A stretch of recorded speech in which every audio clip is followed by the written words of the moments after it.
That said, I want to begin with some serious news out of the state of Georgia, where a modern day slavery ring was broken up. We have a clip, and I want you to take a look at it and just consider.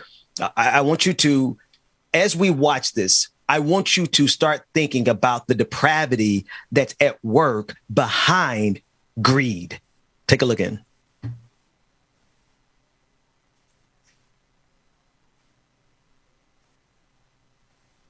No audio. Well, 24 people have been indicted after the feds busted what they call a modern-day slavery ring as part of years-long investigation called Operation Blooming Onion. At least 100 immigrant workers were freed from conditions in which 2 people died. Another was repeatedly raped, and others were kidnapped and threatened with death.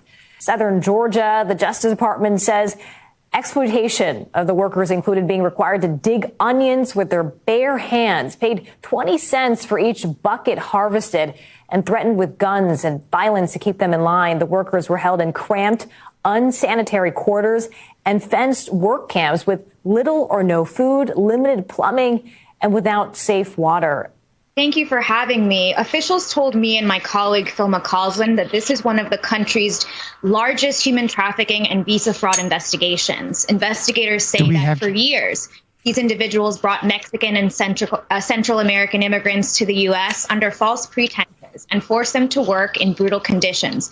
And as you said, 2 people allegedly died under those conditions and others faced violence and threats of violence. Danielle, the DOJ says the ring's organizers took advantage of a migrant visa program to bring these workers to the U.S. How did they exactly do that? Is there some sort of loophole there? Right. So investigators say the migrants were brought to the U.S. under the federal visa program for guest farm workers, known as the H2A Visa.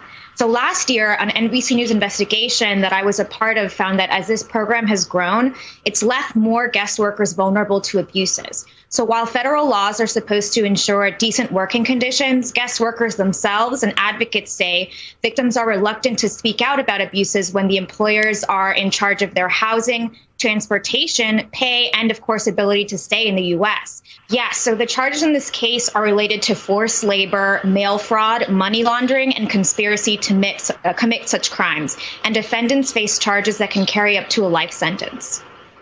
Danielle, you write that this operation is part of a new immigration enforcement effort by ICE. So what's different about it?